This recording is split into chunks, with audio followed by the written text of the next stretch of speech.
tonight?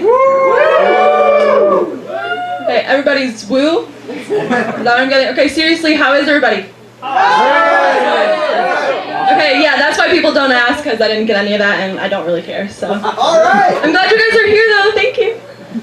Okay, so, we were just home for the holidays, you know. My holidays were pretty lazy, it was just hanging out a lot, and, you know, some days you wake up and you're going through your Instagram feed, and everybody seems to be going on these beautiful vacations and, like, sipping artisan lattes, and it just kind of invalidated my vacation a little bit. I had like fear of missing out because meanwhile I was waking up at noon on my third cup of coffee and just took the BuzzFeed quiz, what SpongeBob characters should you hook up with based on your zodiac sign? And I got the Flying Dutchman, in case you were wondering. And I don't really think he's my type, but whatever. Okay, also, over the holidays, you encounter some holiday foods, right? There's, the Sloppy Joe is a frequent guest food at the holiday party. And I was talking with my cousin, and we were just thinking about the Sloppy Joe, and do we have any Joes out here right now? Joe Mama. No? Okay. No Joes. But, it just made me think about Joes and how the Sloppy Joe, I mean, they're just assumed to be inherently sloppy, these Joes of the world. And I feel kind of bad for them. Like, what happened to the neat Joe? When did he become sloppy? And my cousin and I, we decided that a neat Joe is essentially just a hamburger. Yeah. And the Sloppy Joe is the hamburger's messy redneck cousin that just comes out for 4th of July barbecues and gets way too drunk. That's why we see him around the holidays, unfortunately. Okay, I have identical twin brothers. And just like any brothers, they fight with each other. You know, naturally, brothers fight. But when you're an identical twin, you have to be much more creative with your insults. But that does not stop them from calling each other ugly fucks. Okay, so Christmas and my birthday both just happened in the recent past. And thank you. Merry Christmas to you too. And that means there's a lot of gift opening that happens around that time of year for me. And I hate that awkwardness of opening a gift. You know, you're like, oh fuck, gotta get this ribbon off, and there's just so much stress, but like, it's worth it in the end, except when that one smart-ass person goes, oh my god, look, it's a box! It's what you've always wanted. You know, that just, no, it's not a fucking, you know it's not a box. Like, that joke is so fucking tired. I mean, I'm still trying to get a laugh off of it, but it's so tired. And one of these days, I'm just gonna, one of those people that said, if you guys are one of those people that say it's a box, I'm gonna get you a box. Just a box. We're gonna see how you like it then, because I don't think it'll be that funny when it's just a box. Okay. Why do we automatically feel bad for old people eating alone at restaurants? You know, okay, sometimes it's sad, but you don't know the circumstances. Like, maybe they're just choosing to be alone and they didn't want your pity party. You know? Like, when I'm older and I'm eating alone at a restaurant, I'm gonna put up a sign, just a disclaimer, and it says, I'm choosing to be alone. Please do not feel bad for me. My significant other did not die. Please do not post this on Facebook or Twitter to try and get sympathy for me. That's what I'm gonna do, because I'm over it. I want to be alone. Okay, we all know this situation. Okay, picture this. You just went to the bathroom at someone else's house. You get up to wash your hands. Fuck, where's the hand towel, right? That instant panic, there's no hand towel, what are you gonna do? Your hands are sopping wet. You look at the door. There's that towel on the hook, that suspicious looking towel. You don't know whose it is, you don't know where it's been.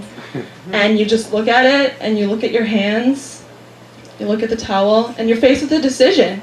You're either gonna have to use that towel and accept whoever's ass has been on it is about to be on your hands, or you're gonna just wipe your hands on your pants and call it a day. And I don't know about you guys, but sometimes you gotta do what you gotta do. You don't want to wipe your hands on your pants, you know? Okay. Let me see. Okay. I think it's so strange where people leave things that they no longer want to buy at the grocery store. Like, in random areas of the grocery store, people will just abandon things that they're like, not today. Like, I'm not gonna get that today, you know? I was at the grocery store over break, and right by the checkout, like right in the greeting cards area, there was a head of broccoli, a double pack of shaving cream, and hazelnut coffee creamer just left right by the checkout. And I was like, what was that person thinking when they just left all that? They're just suddenly like, I can't buy this stuff today. These are the 3 things that have to go. They're like broccoli, shaving cream, coffee creamer, casserole. We're gonna have to push it off to next week. Like, we're not making it today. I don't know what the thought process was there, but I feel like they could have just taken the broccoli back to the produce section. Okay.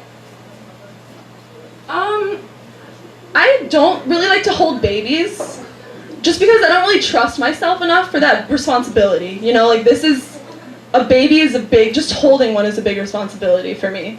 And I was holding my baby cousin just this past weekend, and she's so cute, and I was finally like mustered up the courage to hold a baby, and I was like, I can't fuck this up, like this is my shot.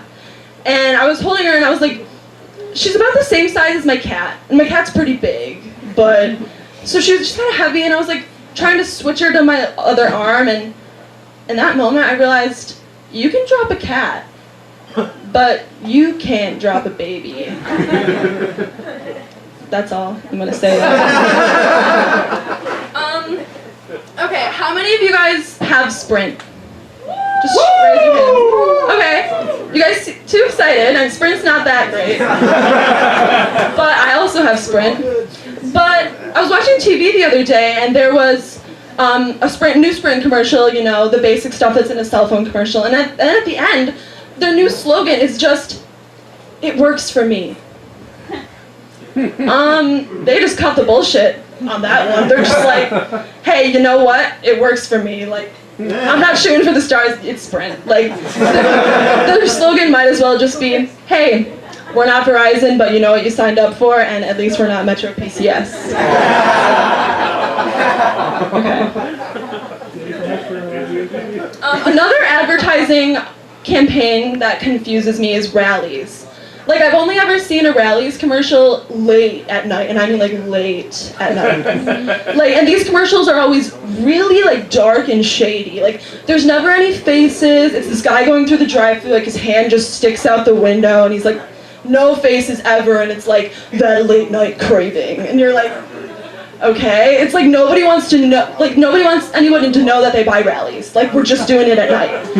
It's like they market Rallies like it's the side chick of the fast food industry. Like, if Taco Bell finds out this guy bought Rallies, Taco Bell's gonna break up with him. That's kind of what I was getting from it. But yeah.